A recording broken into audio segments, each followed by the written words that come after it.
Good evening, everyone. We'll call this Committee of Adjustment hearing to order. I'm just going to go through the protocols for tonight's hearings. We have 6 applications for 4 different properties that we'll be hearing this evening. There's notices and copies at the back desk if you don't have any with regards to the agenda. A couple housekeeping items before we get started. If you have cell phones, would you please turn them off or place them on silent mode or mute? And if you do come up to ask any questions, please address your questions through the chair and not directly to the person being questioned. First order of business will be to ask any committee members if they have any conflicts of interest with any of the applications that are on the agenda this evening. Following that, a request will be made for any deferrals or withdrawals of applications that are on the agenda. For applicants that are coming in online, if there's any, I will reiterate that when we bring them in to the meeting at the very start. The applicant or the agent for the applicant will be asked to come forward to the podium on my right, your left, introduce themselves and be allotted a short overview to explain any further details or additional information with regards to an application if they desire. Members of the committee will then have an opportunity to ask the applicants any questions that they have, followed by members of the public that wish to speak to the application. Members of the public wishing to speak to an application will be asked to come forward, state their name and address for the record. Try to limit your comments to 10 minutes and must present all questions and comments pertinent to the application or applications. We'll do them in block per property. Time frame. Persons making a presentation may not necessarily be allowed to return again to speak on the same application. Following all comments, the applicant will be afforded some closing comments if desired. The committee will then present a decision in the form of a motion. If the motion will be discussed and voted upon. If a vote is tied, a motion will be defeated. New motions will be made until a decision has been reached by the majority. Notices of decision will only be provided to those persons that leave their name and address in writing with the Secretary Treasurer. For those in attendance, there's a sign-in page at the back of the room for this purpose. For anyone watching online, you can email our Secretary Treasurer, Taya Taraba, at TAYA.TARABA@portcolborne.ca, or you can call 905-228-8124 immediately following the hearing and leave a message requesting the notice. So with that, I will ask if there's any conflicts this evening of any applications. Not seeing any. And if we have anyone online that's going to be coming in, they're all here. Okay. So with that, Madam Secretary, the first application, please. Thank you, Mr. Chair. On the agenda tonight, variances and 2 consent applications. Notice of the applications were circulated to the public on March 25th. The required agencies received notice of the applications on March 12th. A recommendation report for these applications were prepared by planning staff and made publicly available on April 4th. All correspondence received by April 4th were addressed in the recommendation reports. Those interested can view the recommendation reports online on the city's website or in person at City Hall. Those interested may also contact planning staff in person, by email, or over the phone to obtain a copy of these reports. Accommodations for alternative methods of viewing or obtaining the recommendation reports are available upon request. Please note that the zoning bylaw currently in effect is the City of Port Colborne zoning bylaw 6575/30/18 as amended, which will henceforth be referred to as the zoning bylaw. Our first application tonight is consent application B1523PC and its 2 accompanying minor variance applications A0525PC and A0625PC. The subject lands are municipally known as 95 Victoria Street in the 4th density residential zone. In the application B1523PC, the owner, Julie Kuehl, is requesting the committee's consent to sever for the purpose of creating a new residential lot. The subject parcels are shown as parts 1 and 2 in the proposed sketch, where part 2 is to be retained for an existing residential use, and part 1 is to be severed for a future residential use. In the application A0525PC, the owner is requesting relief from the provision of the zoning bylaw to permit a reduction in lot frontage notwithstanding the following: that a minimum lot frontage of 8.9 meters be permitted, whereas a minimum lot frontage of 12 meters is required. And in the application A0625PC, the owner is requesting relief from the provisions of the zoning bylaw to permit a reduction in lot frontage notwithstanding the following: that a minimum lot frontage of I did put the wrong one here for record. It's around 11 meters, whereas a minimum lot frontage of 12 meters is required. Given the information in the recommendation report, planning staff recommend that minor variance applications A0525PC and A0625PC be granted. As the applications are minor in nature, they are appropriate for the development of the site, they are desirable in compliance with general intent and purpose of the zoning bylaw, and they're desirable in compliance with the general intent and purpose of the official plan. Given the recommendation reports, planning staff also recommend that the prospective consent application be granted, subject to the conditions outlined in the staff report dated April 4th, 2025. This report can be requested for viewing by the public if desired through the planning staff. That concludes correspondence for this application. Thank you. Is the applicant or the agent for the applicant here this evening? Please come forward to the podium on the right here. There's a gray bar that'll be in front of you, and there should be a red button in the middle of it just to activate the microphone. And is there anything else you'd like to add at this time? No, I think it's a very vigorous process, and it was really interesting for me to take part in, and there's pages and pages of information for you folks. And thank you very much, Taya, and everybody in the planning department for helping me with my application. Very good. Any questions of the applicant this evening? Eric? Through you, Mr. Chair, I have a couple. I noticed the notice of hearing was posted on the fence in the back. Was that where it was originally posted? And that's what you sent a photo of that to the Secretary Treasurer? I didn't send a photo, sorry. So no confirmation I was have no provided? idea. It's there right now. Sure. Through the chair to Member Beauregard. Okay. Another concern of this site, so when you put I wish we would have seen that. Some comments from them, that's not your fault. But I do have some concerns regarding that I will raise. If you have any comments. Yeah, I guess the only thing that, again, I'm new to this process. I've never done this before. So I anticipate though, if this consent application is hopefully approved, when I go to engineering to develop the property, I anticipate that all of those things would be something that they would ensure that would be done appropriately for those exact reasons. Through you, Mr. Chair. So my understanding, typically the new lot, when you go through the building process for the new lot, and there would be a lot grading plan that'd be required for that lot. However, when you go for building, but in this case, because it's already an existing building, I don't anticipate that there's any requirement for a grading plan unless we were to conditionalize it. And I'm not entirely sure how to go about doing that if we would. I guess question through you to the planner. There's some utility lines that are crossing the property on the Severn sketch. How would we typically deal with this situation? Through the chair, there's a number of options. Through the chair, there's a number of options for that, but realistically, you could condition that the hydro service is relocated so that it doesn't cross the newly created parcel, so it's going to stay, or reroute, cover the retained. That is an option.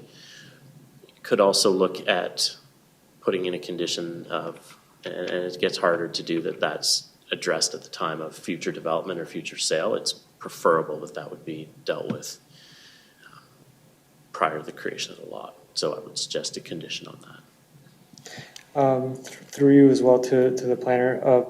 Again, you weren't here for the last one, but there's another accessory structure on the proposed parcel, part 1. But I don't see any conditions regarding that. Is it not? Are accessory structures permitted to be on the created parcel when there's no principal structure? Through the chair, the answer is no. It can't be an accessory structure if there's not a primary use occurring on the property. So either that, if it's a shed, shed would need to be removed, or relocated, or a minor variance could be undertaken to allow the shed to continue to exist on the new parcel. But that would be a separate process, and I don't believe that's been contemplated as part of this application. And then through you, Mr. Chair, parking. So I noticed the parking that's currently serving this house, the part 2, that's going to be part of the new parcel. And so there's no parking shown on the severance sketch for part 2 for the existing dwelling. So can parking be facilitated, I guess, on the existing parcel, the remnant parcel? So through you to. Do you want me to speak? Well, before you do, just looking at the package that we got, there seems to be 2 sketches in there. There's an Appendix A to the staff report, which actually has a sketch in there that shows a parking spot on the retained portion. It's Appendix A of the staff report. I think it's the very last page. Page 11 of 197 of the entire package, if you have it that way. It does show, and that was one of the concerns that I had as well. It looked like there was enough room to at least have 1 parking spot, which I believe meets the minimum requirement. With regards to that, I did notice though when you go to the next page, the sketch that's there, it doesn't have it in there. So I don't know why there's a discrepancy between those 2, but I think there is room for parking, and I can. Oh, yes. Yeah. So we can defer to the applicant stating that there is, so. If that addresses your concern.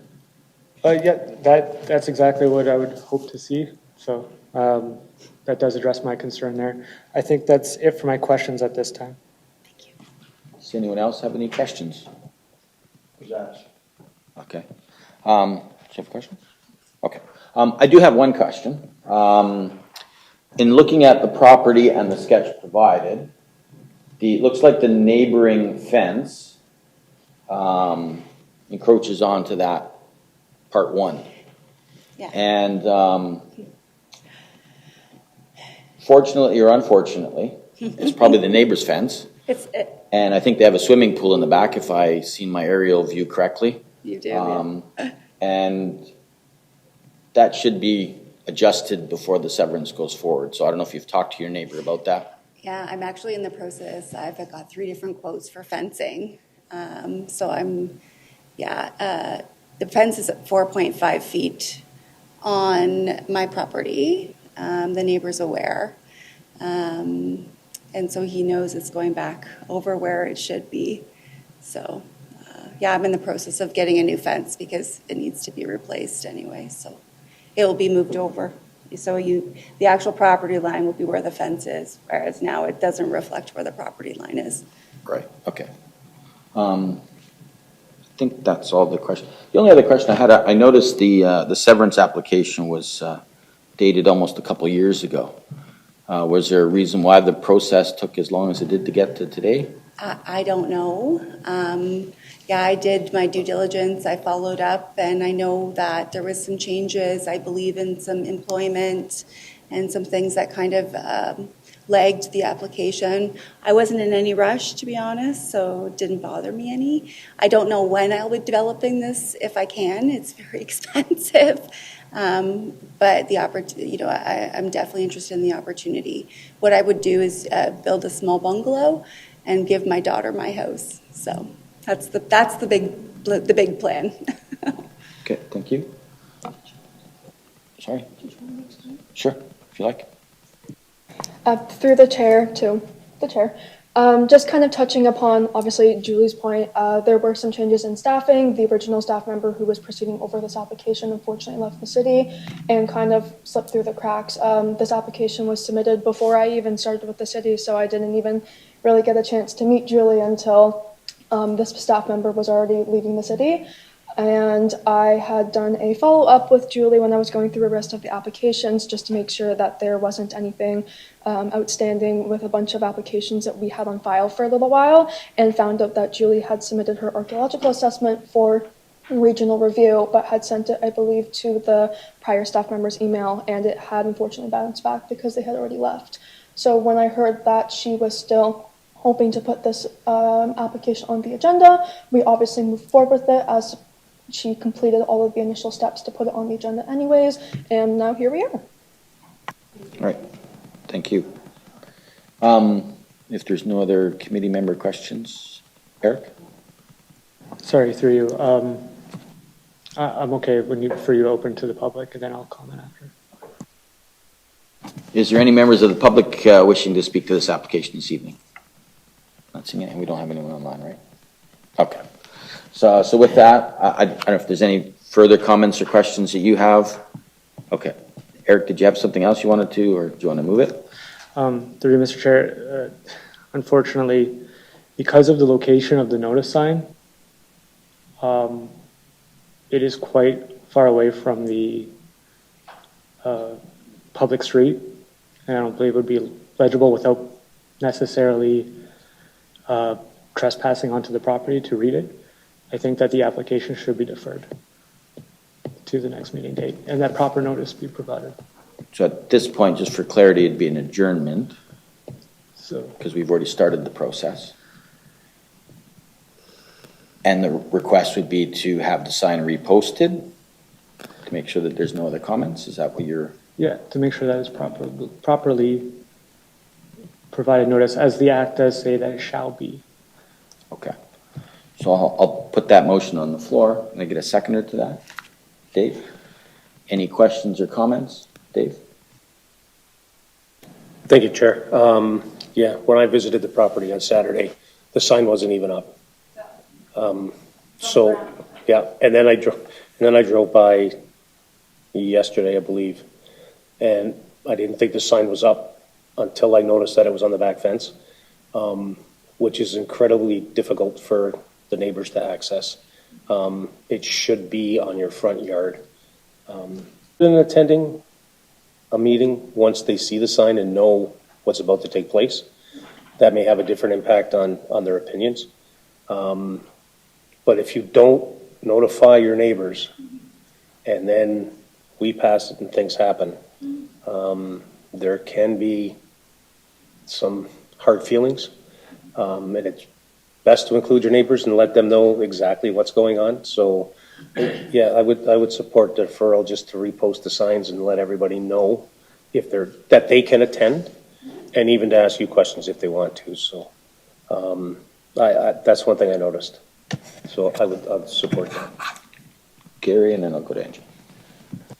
I would concur with my two colleague members. Is I had a hard time finding it driving by. In fact, I drove by twice, and I was trying to figure out my bearings that I had the right address, because I'd actually, in this case, written down all the addresses before I did kind of a tour of everything.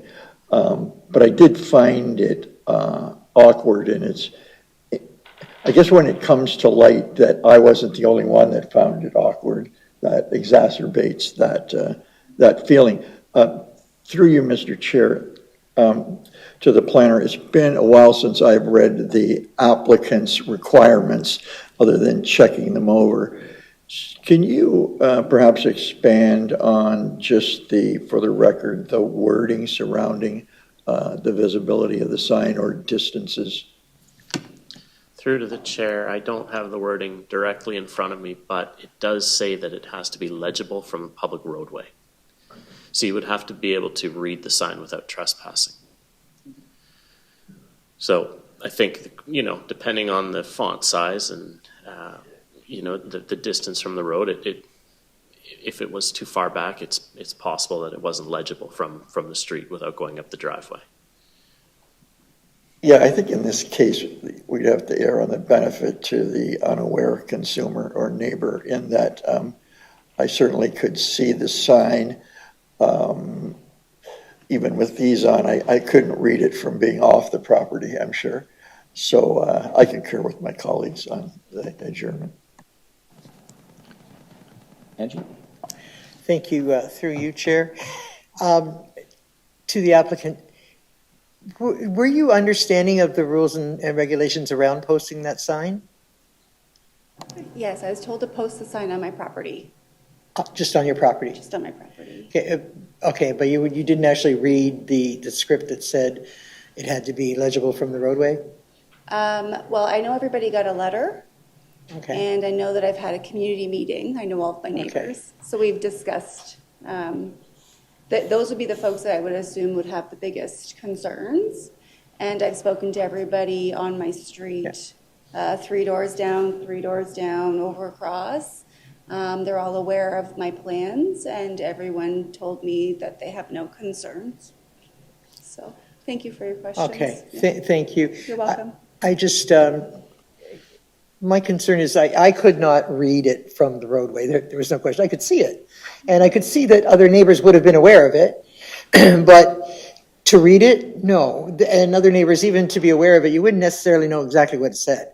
You just know there was a sign posted there, and normally that's enough to get curiosity going. But yeah, it is a little bit of a problem. There's no question there. But maybe in the future there could be more attention drawn to that so that this doesn't happen again.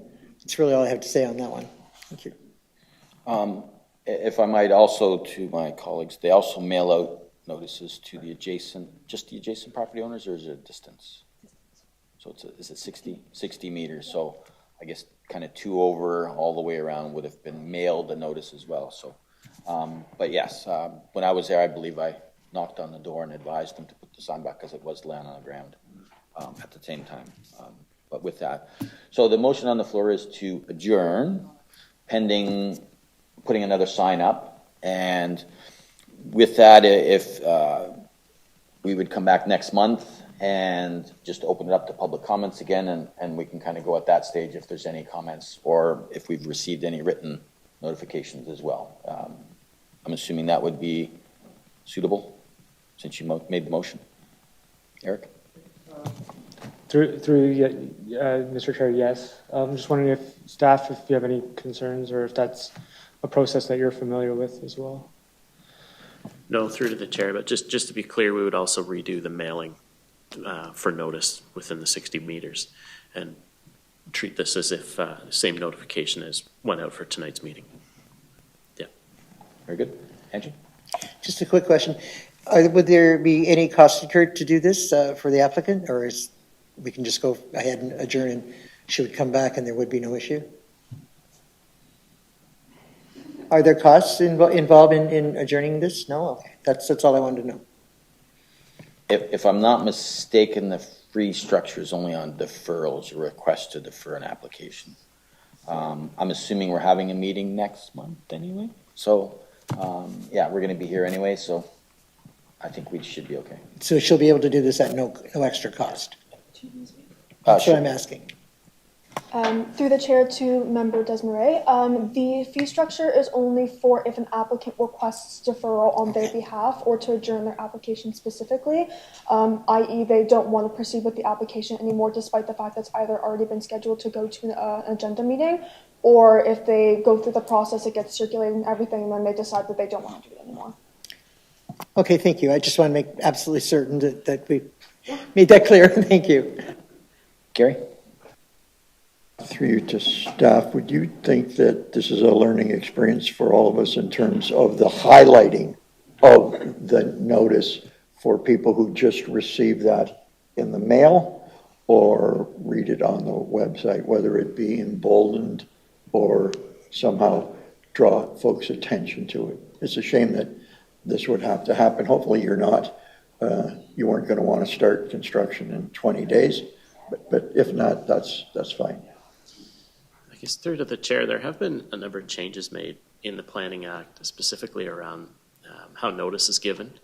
Now there's contemplation for additional online methods, but the requirement to post a sign and have the sign visible has been sort of a long-standing condition that has not changed. So I suppose a question for the committee, given my relatively new tenure here, has this come up previously with signs and where they've been located?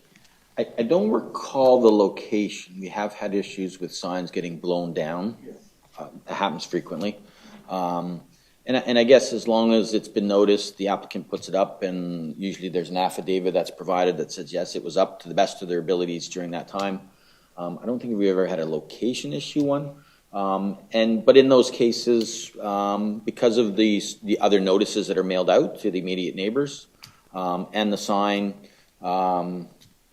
we've never, as far as I remember, ever adjourned something. But in this case here, because the sign, I guess theoretically one could claim the sign was never up or not legible, so therefore that part, if it was down for a day or two, okay, that's one thing, but if it was, the entire duration was on that fence and it was significantly off the road and you couldn't see it, I guess this would kind of be the first time that I can recall that being an issue, so. And I guess just doesn't sound like the applicant's in a hurry, so just to be on the safe side, I would concur with my colleagues as well. If that's the desire of the committee, then it's another 30 days, but it's a sign and about $7 in postage or more. I guess it's $1 something now.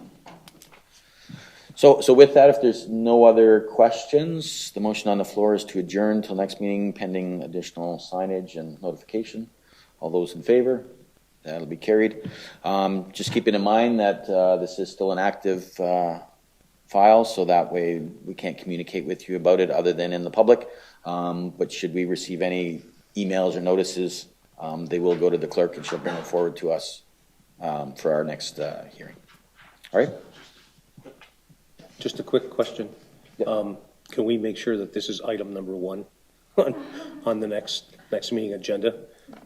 Just in case nothing happens, that you can be in and out if there's nothing else. Instead of waiting, there might be hours, but if the sign's up and it's properly placed, we could do that. Very good. All right. Thank you. Do you have a quick question? Where should I put it?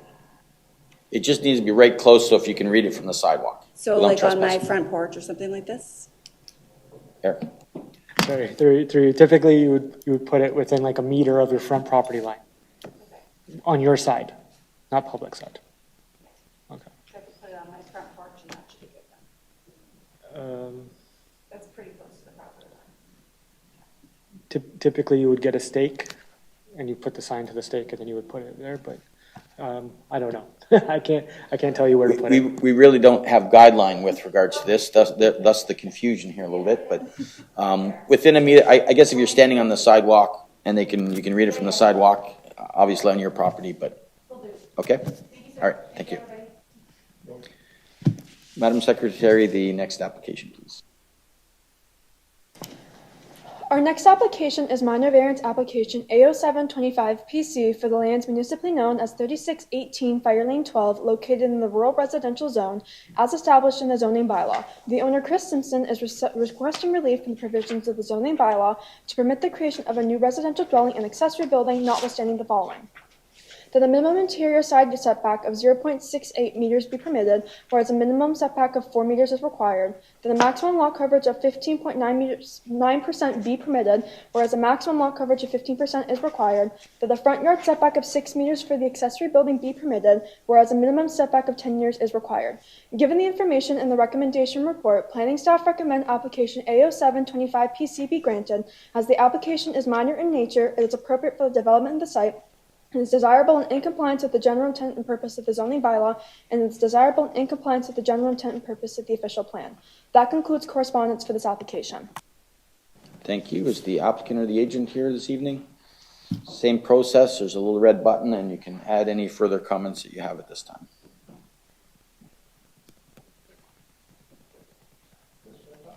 That's the one. Mr. Chairman, members of the committee, thank you for considering our application. I am the aforementioned Christopher Simpson, my wife, and our associate, Mr. Mitchell, are at your service. Very good. Does anyone have any questions? I do have some questions.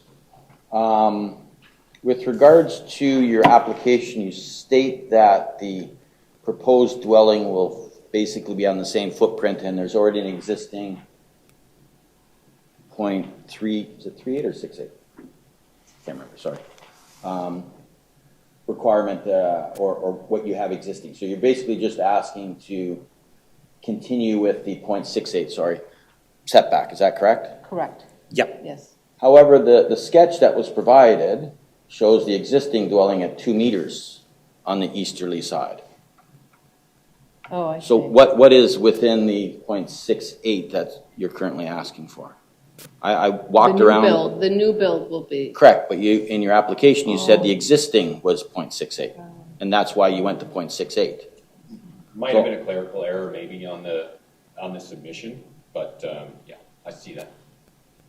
Because, Yes, like I there said, I went and walked the property and, you know, you gotta kind of go up and then go up and over and then back I down know. off the back end.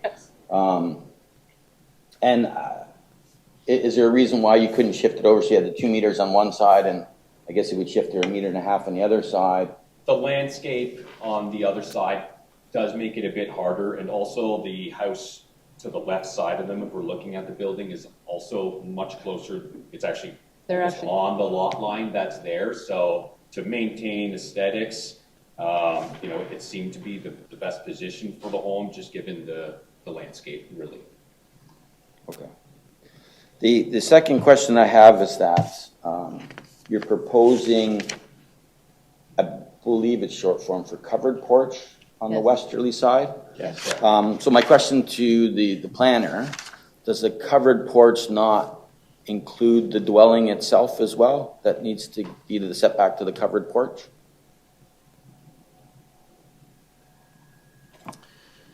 Through the chair, give me a second to look up if that's gonna meet the coverage definition or not. So bear with me, I'm gonna check into Sure. that. The other question I have was maybe a little bit more for staff or not, but I noticed on the electronic version of the application, there was some handwritten comments as well as some typed comments that looked like they were added electronically. From what I can tell on the application, it was a Catherine Mitchell that added the comments. Is that like a staff member of yours or? Yeah, my Okay, wife. very good. It just, when you highlight over the thing, it pops up and it has the name of who put the comment in. Oh, really? That's why I was just curious who the person And was. this was on the site plan? It was on the application. Okay. So if you go through the application, there were some typed comments in there. I think the rest of it was maybe handwritten. Just- And when you hovered your mouse over it, it showed Correct. who? It pops up and it says who added the comments and when. Okay. And then the last, again, I guess you started this process last August. Was there a reason? Is it just to get like studies done and stuff? Okay. Because I noticed it wasn't quite as long as the previous one, but you did make application back in August last year. That was just the other comments that I have. No one else has any questions or comments? Oh, Eric. Through you, Mr. Chair, you raised a good point regarding the interior side yard setback. And one concern I have is how close is the eaves trough and gutter going to be to the side yard? Is it going to be encroaching? Do you need a variance for that as well? Well, the proposed dwelling on the site plan includes, I believe, the eaves trough soffits and overhang, And that's for sure? for sure. Okay. The other concern is maintenance without trespassing onto your neighbor's property. How do you plan on maintaining the side of that dwelling when you only have 0.68 meters between you and the property line? It's a good question, and I believe that we are going to be using, you know, leaf guard, you know, vinyl products, things that are low cost of maintenance and also, you know, long-term, so it's not a yearly thing that needs to get done. You know, that being said, we do have written permission from the neighbors to be able to use that side of the yard throughout construction, and also approval to be closer to their yard as well. Through you, Mr. Chair. That's nice that you have the approval from those neighbors. I guess they're only your neighbors currently. Doesn't I necessarily understand mean when the land changes that they will approve. I would offer it's a similar distance to maintain the property that we enjoy in the city of Hamilton. In fact, it may be a significantly larger distance than what you get in Hamilton. So it didn't seem unusual to us to have a confined space for maintenance, but I recognize the concern. Yeah, through you. I mean, the proposed garage is shown at 1.24 meters and that's the accessory structure. So you're giving more of a leeway to the accessory structure than you are the principal dwelling. I guess the other concern is drainage again, but I understand that this is primarily, I believe, built on sand, so it should be pretty permeable. Drainage But- is excellent. Yeah, so I guess the concern is I can see the grades because you got a topo here, and it does show that it's draining towards your neighbor's property there. So I'm just not sure necessarily how that would work, but there's a lot of permeable land, so I guess maybe that would be how it works. I don't know, maybe through you, Mr. Chair, to staff, if they have any comments they can provide. I understand you're not an engineer or drainage, but if there's any planning comments you could provide, that'd be helpful. Through the chair to the member, I don't have any, I don't want to opine on drainage, but I do have an answer on the previous question related to the coverage, so when that's appropriate, let me know. Good now. So going through what is a permitted encroachment, a covered porch would not meet that requirement, so it would need to maintain the same setback as the building. So relief would need to be sought for the covered porch. So I guess it all depends on where that covered porch ends up and what we allow for a side yard setback. If, as requested, the 0.68 is granted, I would imagine it applies to both side yards, in which case I don't think it would be an issue. You're like 4.4 meters to the corner of the building. I don't think the porch is going to be 4 meters wide, so I don't think that would be an issue on that side, but just to keep that in mind. The only other question I have based on some of the discussion is the plan to have like a full basement as well? No, this is on engineered helical plats. So the disturbance to the landscape is very minimal, and it's great for the soil stability that's there. Okay. Yes. Because I guess that was the other concern that I would have, being that close to the property, if you were to actually dig a basement, being that it is all sand. You'd probably be into the neighbor's cottage before you can get down 6 feet. We understood those hurdles going into this, Yeah, and we okay. thought that this was the fit approach. Okay. I can't remember, did I go to the public for comments? Is there any other questions, with the committee members?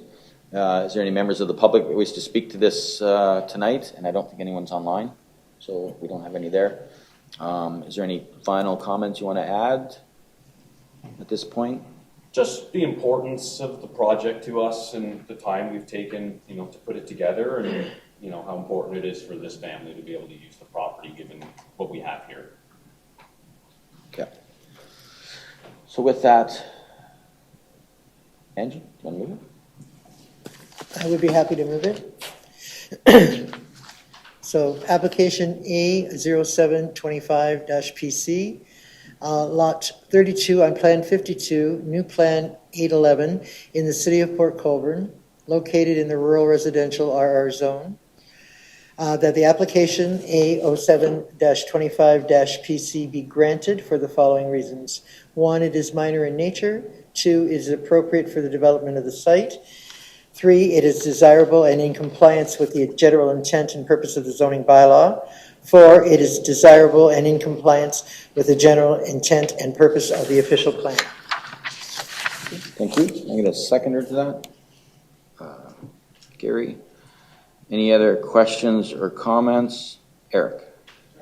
Through you, Mr. Chair, I'm having, just based on the conversation we've had, I'm having a hard time with permitting this variance, only because of, it seems like you still could shift it a little bit more to provide leeway to the, sorry, which side would that be? South, east, I believe? Because there's. Can I just make a comment on that? If you're looking at our property, the property to the left, which was built a number of years ago, over 30 years ago, that property runs along the property line.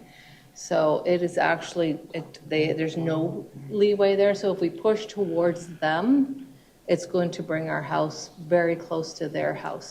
Whereas the property to the right is actually pushed to the property line on the other side. And then in turn, we actually have more space on that side, so that we're not looking through somebody's window. That's the only Also, for service in the backyard, they have a septic system, and, you know, it's nice to have enough room to be able to get things through there in the future. If we split the property, the landscape makes it a bit difficult, you know, for use to get around and to get utilities back there for the future. We just thought it was the best approach for long-term use in the property, and we are asking for a variance on that for this reason.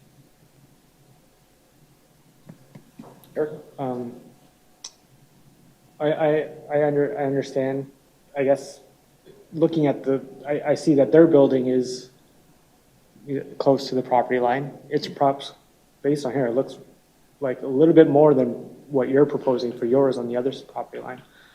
And I see that there's a tree. I guess, I would personally, based on, it looks like there is potential to move it over enough to provide more side yard setback on the easterly side. And so I just don't think I'm going to be able to support it. What distance is I was gonna ask, do you have a recommended? desirable? Through you, Mr. Chair, I would let the planner, I guess he has his hand up, so maybe he could provide comment, then I can. Through to the chair, I was just going to mention that there was some technical work done based on the proposal that was made as presented. The work that was done by Soil Mats, scan through the work that Soil Mat did right now.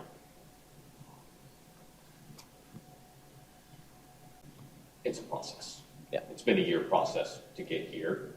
Changes make that, you know, the owners are currently renting, and we've, you know, been waiting to get in here to do this. This was his grandfather's cottage, and there's so many properties in the area that are so similar to this situation, and the dune features and the landscape there is something to navigate, and that's the reason that we all thought that this was the best approach. And of course, we're here listening to your comments, but we've done a lot of due diligence to get here.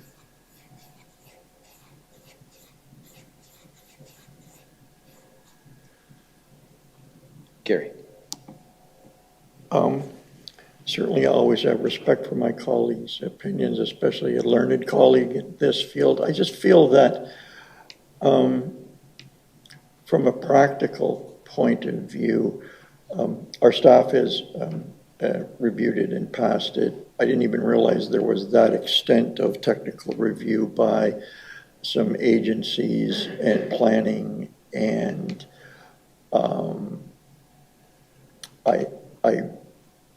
I'm comfortable that with the planning department's approval, but in addition, those other, what I'd be concerned most about, technical archaeology, sounds like they've done a lot of due diligence and order, and whilst it might be a reasonable expectation, I do think that the developer, in this case applicant, has seized the moment on all aspects of building, and this is sort of new to him, and I'm not sure detrimental to leave the same, so I'll be supporting the application. Thank you.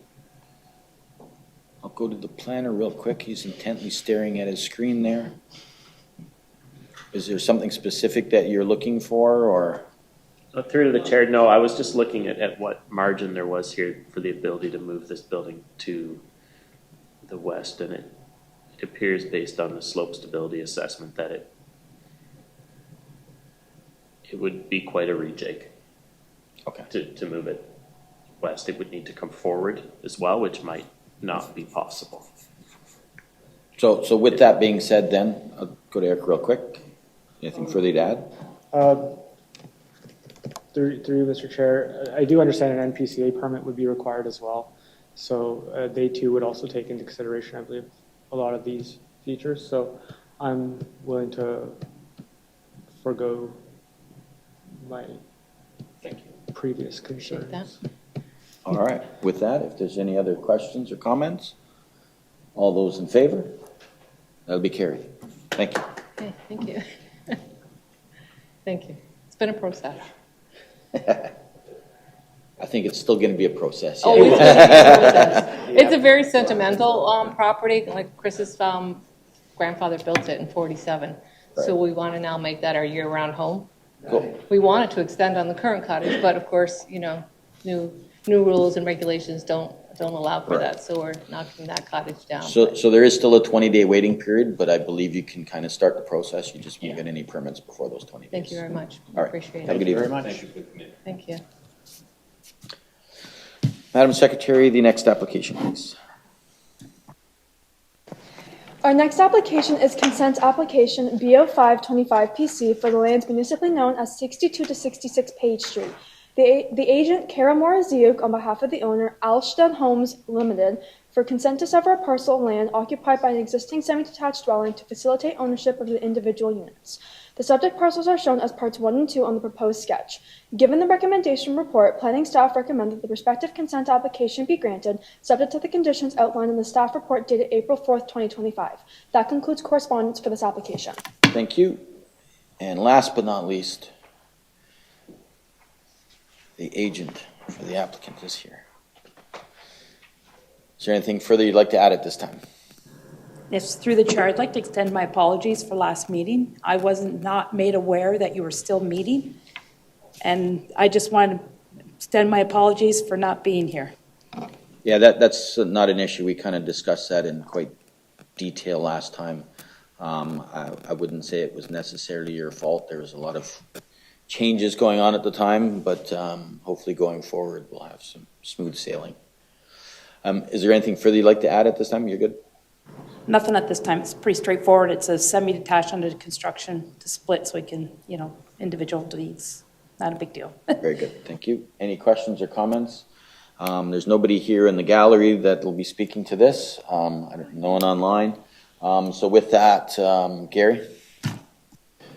Thank you, Mr. Chair. And that's correct. You don't need to apologize on that, certainly. But thank you very much for doing that. With respect to application B05-22PC, lot 769 and part of lot 770, plan 836 in the city of Port Colborne.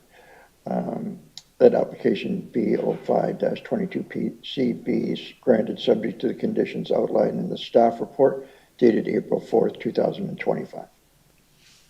Thank you. I got a seconder to that. Angie? No, you're going to be in them. Any questions or comments? Oh, you have a question? Yes, just a question. Okay, shoot. Through you, Mr. Chair, just a quick question to the applicant. I understand it's under construction or is near finish. Almost. Yeah, almost there. I see that when was there any field work was there any shots taken for your site plan during the construction? Because usually, anyways, go on. Through the chair to the council member, I'm not sure what you mean by shots through construction. We didn't prepare the grading plan. That was done by Upper Canada. We did the severance sketch and the layouts and the previous reference plan. So he has been sitting on, it took almost 2 years for the builder to get his permit approved by the city during all of this. Through you, just to clarify, I was just during construction. Typically, when the foundation is poured, you go and take shots, so you know exactly where those severance lines going to go. But I'm going to end there, and I'm going to declare a conflict as I am employed by Upper Canada Consultants. Do you like me to address it? You can, yes. We laid the building out. We do the rough, the final, and then we pin for the walls. The only places that require any further than that, I used to be the city of Niagara Falls, and I don't think they even require top of walls anymore. But we did go out there and tie everything in before we did the severance sketch to make sure during the building process things didn't slip. Okay. I do remember this property came to us a number of years ago to sever off from the neighboring one. So it's nice to see a property get finished off after previous efforts. So with that, is there any other questions or comments? All those in favor? That'll be carried.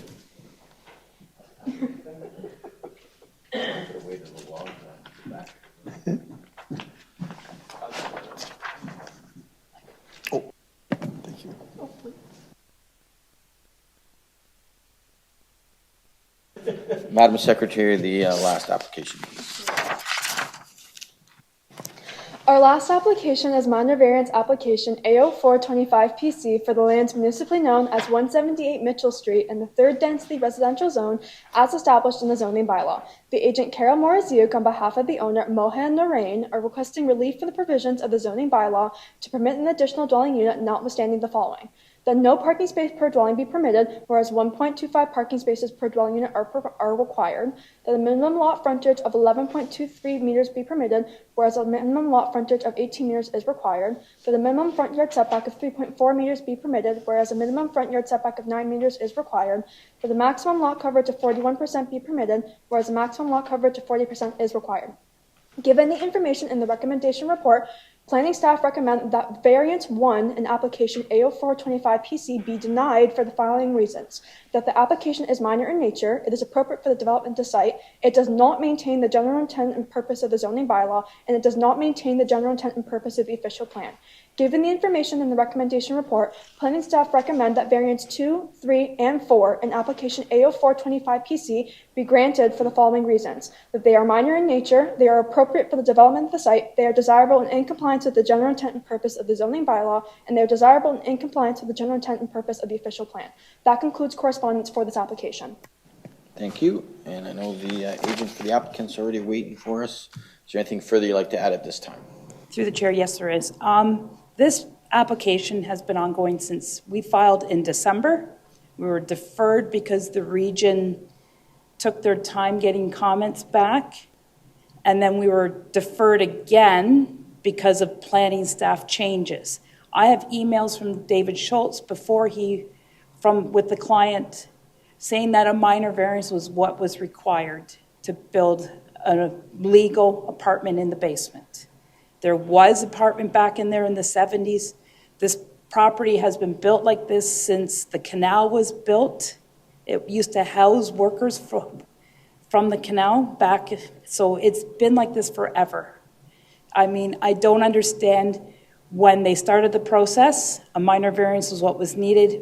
Planning staff changes and because of the previous delays that were of no fault to the owner or myself, that we're now being rejected because of this over a parking spot to provide attainable housing that generally, like there's a ton of surface parking out there.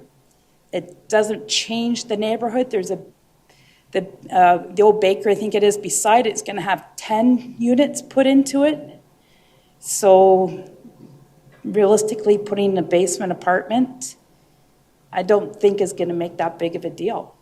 And I don't understand why the interim planner, who is no longer here to comment on this, who wrote the report, can say this should have been a zoning bylaw amendment and not a minor variance. When I have emails, I actually even have them printed off with me from David Schultz saying a minor variance, what was required. When the landowner went to look into what he needed to get building permits to put a legal apartment in the basement. That's all. Thank you. Do you have any questions or comments? Angie? Thank you. Through you, Chair, to the applicant. I do have some questions around the parking spaces available. Currently, how many parking spaces do you have for that property? Through the chair to the committee member, currently there are 0 parking spots. There never have been parking spaces there. It's all surface parking. Okay, there have been parking spaces there. Back in '86, there were parking spaces there behind the building, in front, between the building and the small building in the back, the small house in the back. The parking was always there. So they did have it at that time, but you're looking at 3 apartments in the main building and you still have the unit at the back. So basically you need 5 parking spots, correct? Well, don't you need 1.25 per unit? There's 4 units on the property. That would be 5, right? Yeah, yes, if that's the case, So yeah. You would need 5. And the building next door to you, the old bakery, they purchased a lot across the road to use for parking. So that's where they're going to be going. But that area is really difficult to get parking in because all the properties allow for maybe 1 car, and most people have more than 1. So the street is always full. That is a bit of a problem. But I would completely agree that we should not be allowing the parking variance to go through because it is a problem in the area. And then you have winter parking, which is even more of a problem. So, yeah. But you might want to consider using the space between the 2 buildings. Now, I don't know I can't remember if the driveway is wide enough for all of the units, all the vehicles that could go down there or not, but that's something to consider. Eric, you were going to make a point on that? Through the chair to the member. And what we can tell from our indications, there is an easement registered between what was the former bakery building and this property at 178, which I believe would allow access to the rear yard area. It would be our preference if the fence that was there separating 178 from 174 was removed and parking was established in the back. That was my comment. Just that there is an existing easement that's probably worth exploring the details of. Thank you. Gary? At the end of Member Demery's comment, I was going to ask our planner to weigh in because I'm sure this application came in prior to his arrival here.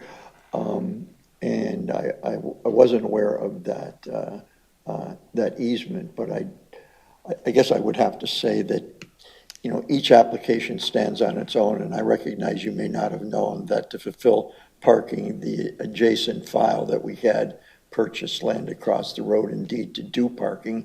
So I see it being consistent with there having to be parking. Thank you. Eric, do you have a question?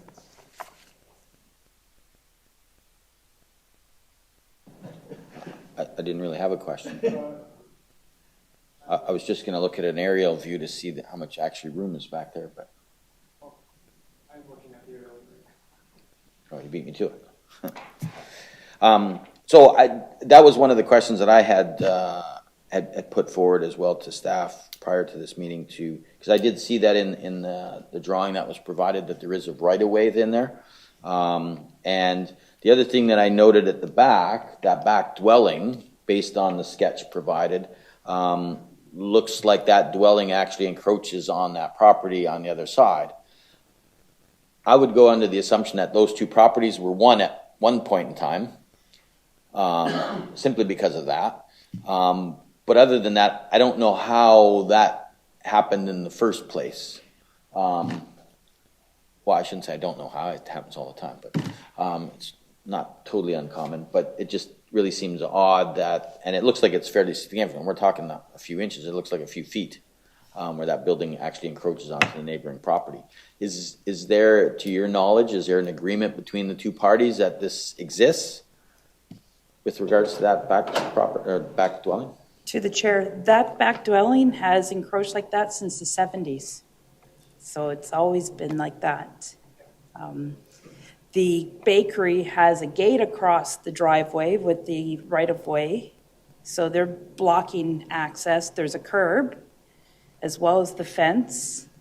So there's a lot of physical obstructions for him to go through and probably involve a lawyer to fight for access to the right-of-way that he does have access to as well. And, you know, so we decided to come this way on the advice of the planner before, and it wasn't supposed to be an issue. And now, you know, yeah. Well, I'm going to go to our planner in a second here, but I guess the advice of the previous planner said it needed to come here for a variance, which it has. Mm-hmm. And with regards to being an issue, I guess it all becomes a matter of this committee to decide whether it's an issue or not. It can be resolved with a minor variance, assuming we all agree with it, and we feel that it's minor in nature and meets the 4 tests. So that is something, but we also need to look at, is there alternatives to maybe we can't get the 5 parking spots required, but maybe we could get 2 or 3 or 4 or something. That would certainly alleviate some of the issues on the street parking going forward, notwithstanding the fact that this may or may not have been a legal non-conforming issue. That I didn't read that in the report, now unless I missed something somewhere, but that changes things a little bit, since it would have already been legal non-conforming, in which case you probably wouldn't need to be coming here. So with that, I think, Eric, you might have had something you wanted to add, or? Through to the chair, to members, I'm happy to explain the rationale behind the zoning and the official plan component tests, but also respecting that the committee is free to make a decision on the variance, so I can leave it however you'd like it. Thank you. Angie, you had a question, and I'll go to Gary. Yeah, I just wanted to say, this, renovating that building and getting it back up and being able to house more people, and giving that community a lift is a wonderful thing. There's no question of that. That's something that's badly needed there. But the parking is crucial. There's not a way that I could support variance 1, but the rest of it, absolutely. I think it's essential that we look at getting these buildings back up and working for us again. But like I said, the parking is a big issue. So if even some of that parking requirement could be provided, that would be a good thing. Gary? I would like to hear the planner's comments on that, for which you previously more information is good, less isn't as good. So I'd like to hear it. Notwithstanding our ability to control it here. Through the member through the chair to the member. The issue that we examined was the fact that currently there's 0 parking spaces. We're adding units, which increases the requirement for parking. It adds new parking requirements. You can't, in my opinion, have a variance from 0 to 0. You're asking for an exemption. And it's my opinion that an exemption of that nature would be more suitable under a zoning bylaw amendment, where you could exempt a parking requirement for the property, since that's what's being sought. It's not a reduction. It's not saying we're going to add a unit, we don't have a space, but we still have 2 for the unit that are existing in the building. It's saying we currently have no parking. We're still going to have no parking. We're adding uses. So we would prefer to handle that through a zoning bylaw amendment. I could support it through a zoning bylaw amendment. Just under the process for a minor variance, I don't believe it fits the criteria. I think the use of the property, the redevelopment of the property is a great idea. I can support that. It's just that when it comes down to the technical aspect of the minor variance and the parking, I can't see it and I can't support it as a variance. Gary? Thank you. Having heard that, I'd like to ensure that it's done satisfactory, not only for now, but for future, that we right wrongs where we can. I would just be concerned that having a pre-consultation or getting a written piece of information that the applicant proceeded in a manner for which they were told by our planning department. And so I'd like to ensure that if it's the committee's wishes that we forward this to a zoning application, that the fees for this are not wasted. I think even go as far, given the pre-con, that I'd be willing for the delays that she's had, for the upgrades that they want to do, for the possibility of the betterment of the neighborhood. And I think this is something that we may have to ask council for. But for all of that, to use this to be the entire fee for the rezoning. I mean, they could have started off 4 months ago and been at a zoning application. So they've lost 4 months. And you could argue perhaps a misstep by our planning department. I think in good faith, I would be asking the committee to recommend that. But I'd like to hear what others have to say on that. Anyone else have any questions, Dave? Thank you, Chair. Through you, and I'll agree with what Member Bruno said. To me, I've always been a stickler for parking, like 100%. Give us the 1.25, and I've said it here, said it at council many times. And yet at this one, it's kind of like, there's no parking now. One doesn't make a difference, to me, personally. So to go through zoning bylaw to get another unit that's probably well needed in that area, and like Eric said, right, that's the way to go. And with all of this that's been bandied about, how you were given instruction, do it this way and do it that way, let's clear it up. And I would 100% support taking it to council and taking all the fees that you've paid so far and applying them to the application for the bylaw amendment, because there's no other way to put it. This has been a complete waste of time. And I hate to say that, but it and I feel bad for you and for the owner of the building. Let's just get this done. If we got to go through a zoning bylaw, let's just get it done. And then you're off to the races.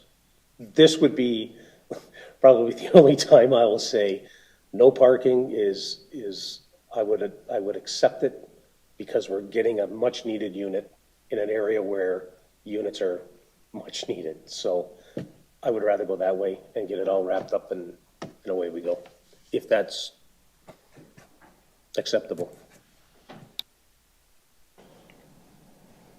Garrick? Through the chair to the council member, this whole process, he's always been open and upfront. He was always told a variance.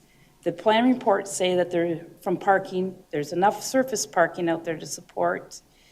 We're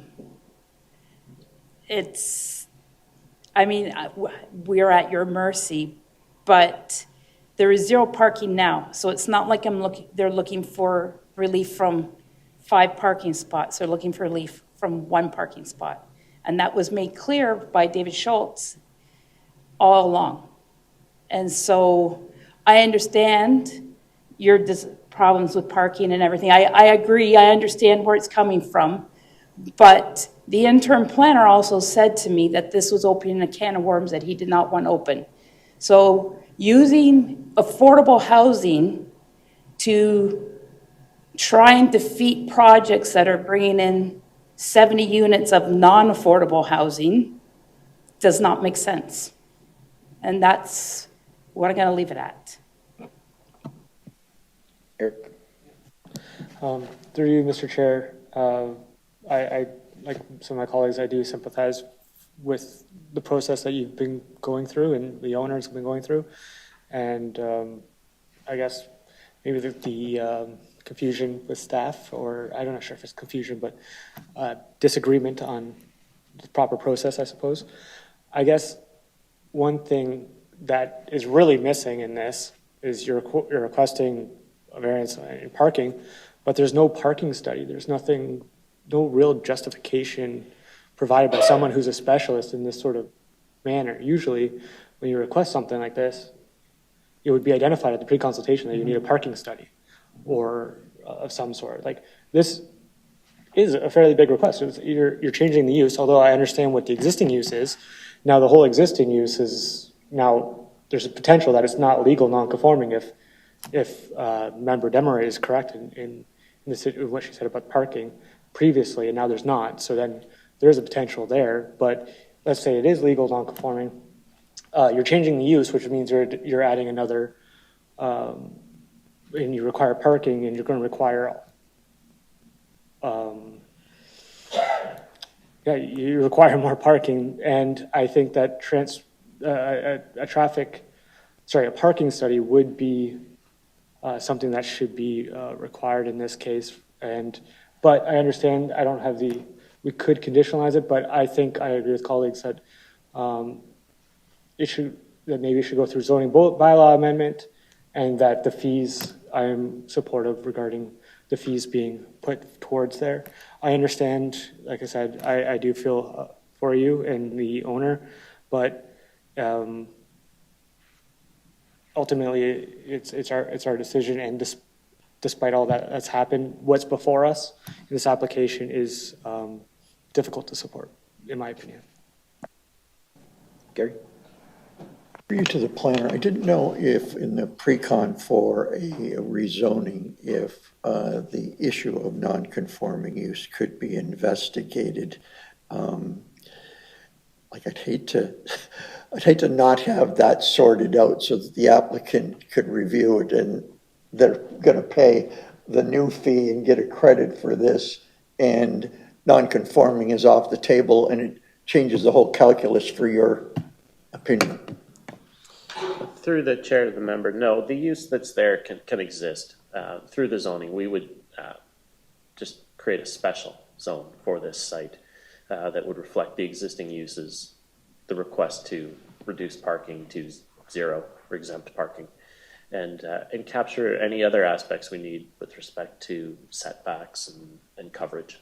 So it would be a special zone created specifically for this site. Thank you. Very good. I'm fine. Anyone else? I hear all your comments, and I guess the only comment I have, and with all due respect to my fellow members here that are all councillors, it's not this committee's purview to talk about funds. You can as councillors, I understand that, and you can take it to council. From our perspective, from my perspective as on this committee, we only have to decide on what's on the docket for us with regards to how to proceed. I think you've given the applicant a lot of encouragement on a process forward, potentially. But at the end of the day, it's going to come down to we follow the recommendation, deny the one request. I'm assuming all the other ones are existing anyway, so there's no changes there. They're not expanding that part, so it'll capture all of those, and then it comes down to just the parking issue, in which case if they want that extra unit and want to go that extra mile to get the parking for that one spot or an exemption for the parking for that one spot, so be it. Assuming the rest is non-conforming, then there's really not an issue for us, unless there's not a non-conforming issue, legal non-conforming issue, in which case then you're really in a pickle. Then you may have to pursue the right-of-way access to the back to gain that back. So with that, I see the planner's got his hand up for a question, and then I think Gary, you had something. I'll go to you next, Gary, if that's okay. Sure. Okay, to the planner. Through to the chair, if you would like the finance piece that was discussed here, I'm happy to explore that option, but if that's to remain an option on the table, I would look to the chair to suggest that you don't make a decision on this tonight, but you may wish to check with the applicant about the process that they might prefer. I'm giving you just an idea that if we're going to take that minor variance fee and potentially apply it to a future application, then we shouldn't make a decision on the minor variance. But I'll leave that to your discretion, your decision. Okay. Carrie? I guess first in this instance, I reject the notion that being a counselor had anything to do with, I would kick this back to zoning based on the planner's report, and Angie is no longer a counselor, and yet, and she agrees that. So I don't think it has any bearing on that. To the planner's last comment, I guess I'm at odds with letting the applicant decide and or adjourn, because I think we circle back to the same case. There's this issue of we want parking. There's the issue of is it the appropriate thing to do, and we erred in that advice of coming to the Committee of Adjustment. I think the pause will give to find out the status of non-conforming. I think that it probably is fair to say that the decision-making power that we have here is just to reject. The applicant and the chief planner have heard the other options, that heard he's willing to explore the finance issues that we talked about. I think this is simply an up and down vote where the applicant does confer with the planner, but I don't know how that becomes then a choice by the applicant if you're going to be giving what all applicants want, which is advice as to how planning would look at this in a pre-con. And you've already stated your desire, so I don't know how that can change by having that choice option. Maybe you could elaborate. Through the chair to the member, my only thought is, and just the applicant may wish you to refuse this application tonight so they could appeal it. That is an option. Yeah. It's always an option. Any other questions? Any final comments from the agent for the applicant, since there was one kind of put out as some suggestions to you? Through the chair to the committee, we would just like to get a decision so we can move forward with the other option. Very good. Any other questions or comments? Does anyone have a recommendation? Andrew? Okay. Application 04-25-PC, part lot 16 on plan 283, new plan 849 in the city of Port Colborne, located in the 3rd density residential R3 zone. Okay. Variance 1 in the application, A04-25-PC, be denied for the following reasons. The application is minor in nature. It is desirable for the appropriate development or use of the land, building, or structure. It does not maintain the general intent and purpose of the zoning bylaw. It does not maintain the general intent and purpose of the official plan.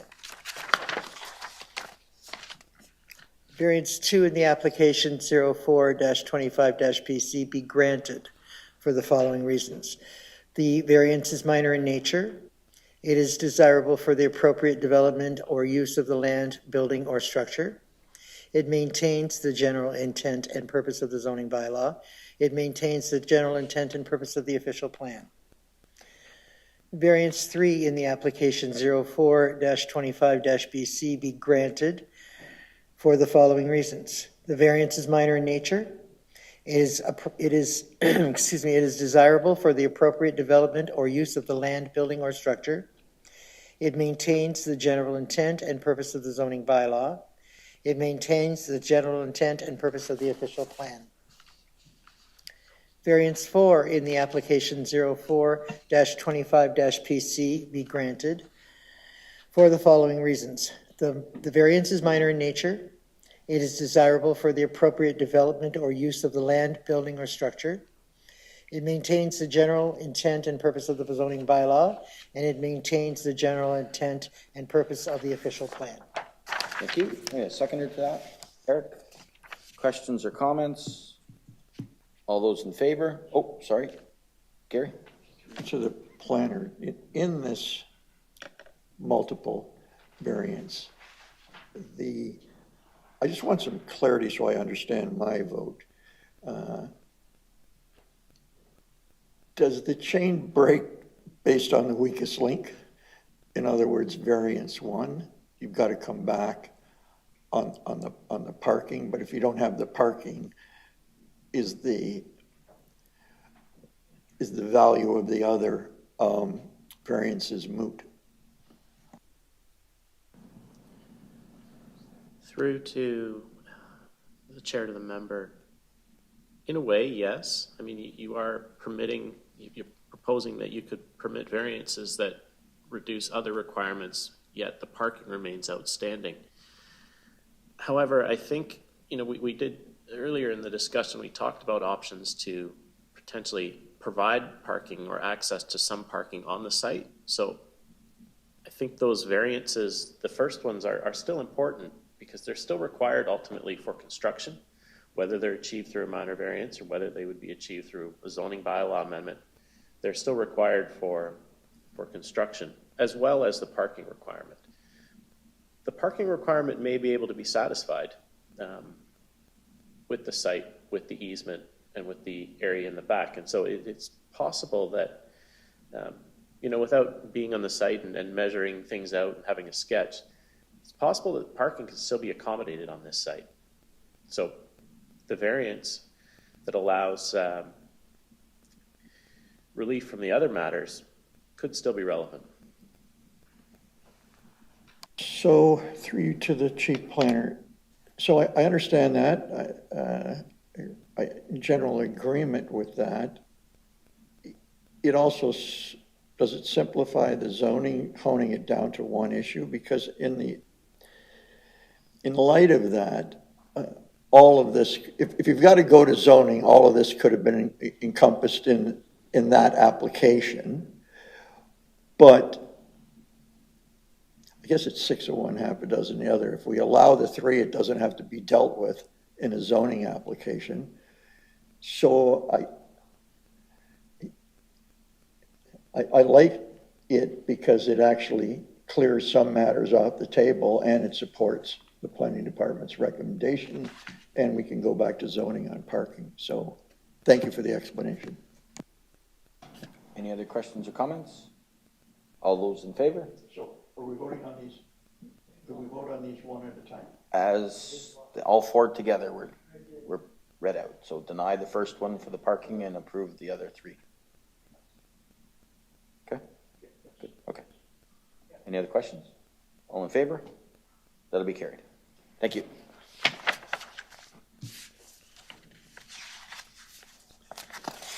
All right, that concludes the applications this evening.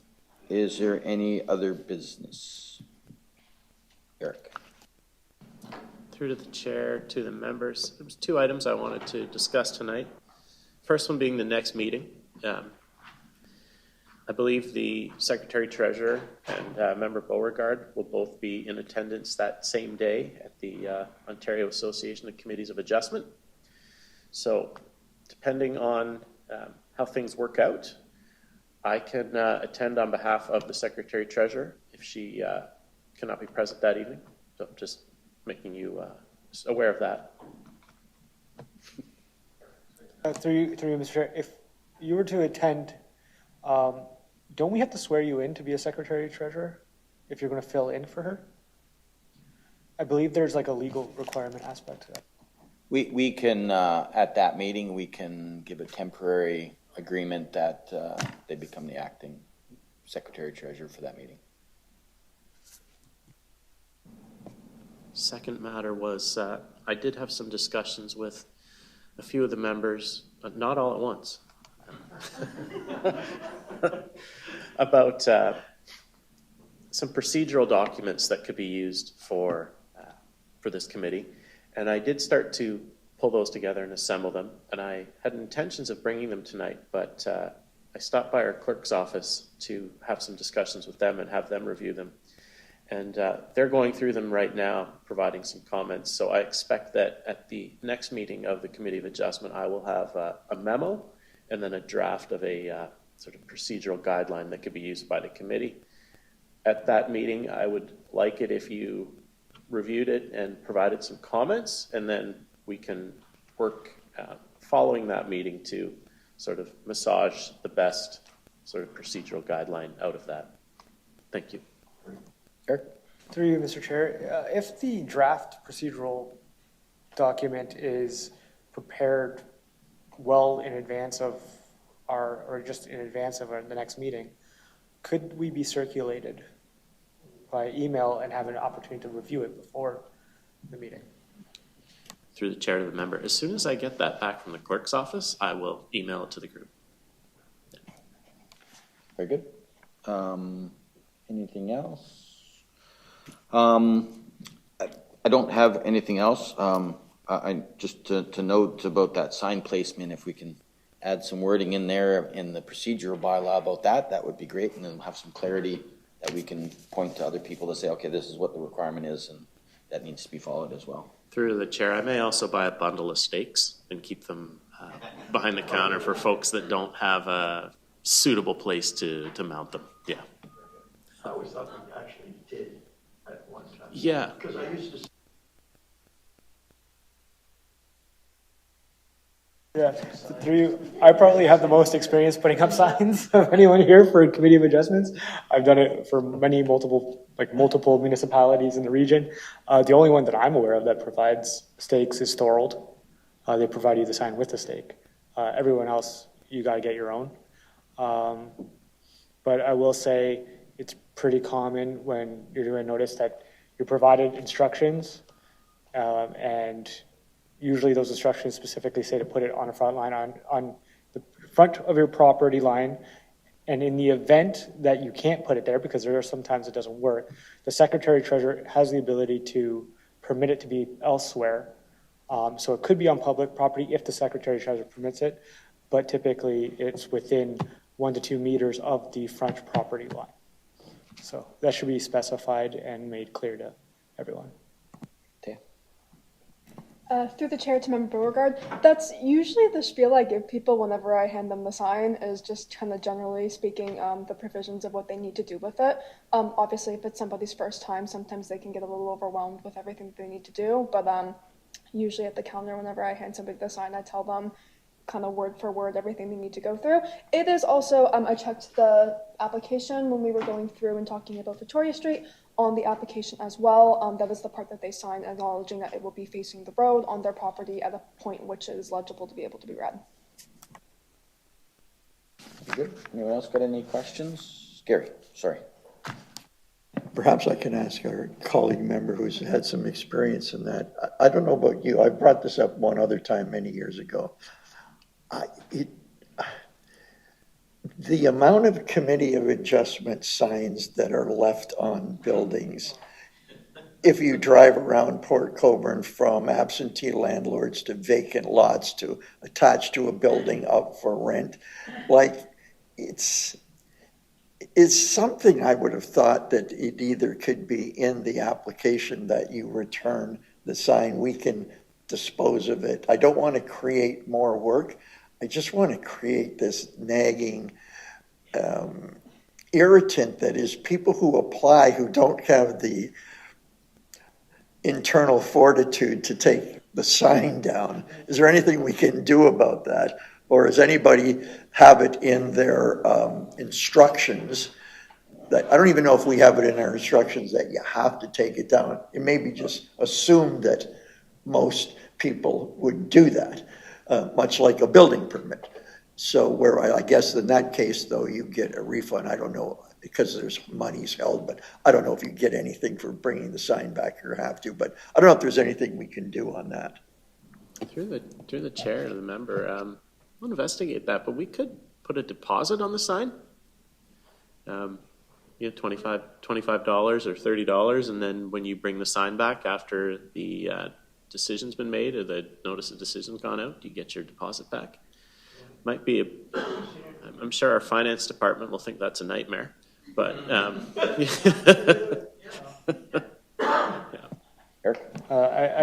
think that's a good opinion. I guess my only concern is what if the sign gets removed, blown away?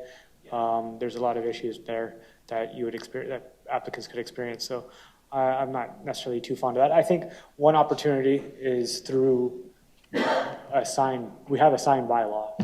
So it could be, sign bylaw could be amended to include that public notice signs of maybe all sorts be returned at the end of the application, and if not, then it's a bylaw problem, bylaw enforcement. So, but we should, on our application, say that you remove the sign after the date of the hearing. So that should be made clear to them, but I think it could be done through a mechanism of enforcement, which could be done through the sign bylaw. All right, Angie. I could, thank you. Maybe we're just making it a little too complicated. We say goodbye to them, why don't we just remind them to take the sign down?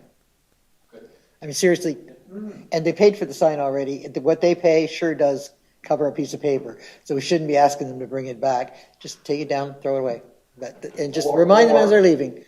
How about this, or you're subject to the potential enforcement of the sign. Sure, you could add that to it. So that there is, I'm just saying, there is a gentle reminder as they're leaving. You've been aware of the consequences of you not doing it. Yeah, sometimes just saying it does it, rather than us making a big to-do about it all, just tell them. No different than telling them where to post it. Just remind them this is how it goes up. Because we just saw what it can do by not posting it properly. And this is just a total waste of time for everyone, when you do something like that. So it makes no sense. Gary? Just wondering if it could be, you know how we have in many times, they get their decision 20 days, you can't start, right, for an appeal period. If it could just be mentioned or part of your script, or whether it's at the bottom, somewhere that's a trigger for it to be said. We could get biodegradable signs that dissolve. Sorry. It will self-destruct in 30 days. Yeah.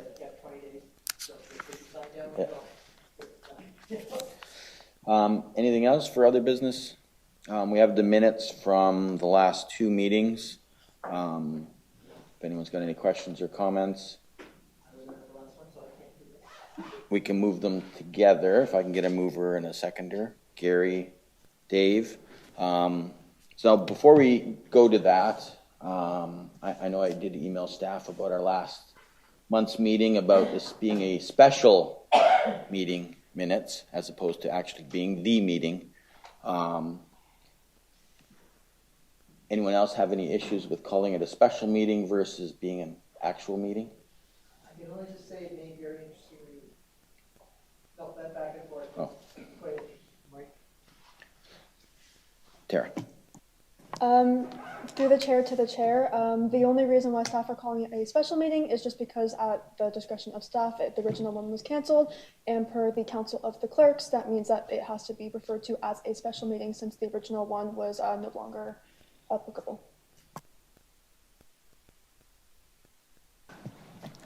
I won't go back into the same discussion we had last month. If everyone's good with that, I'll ask for all in favor. Be carried. We stand adjourned until next month. Thank you.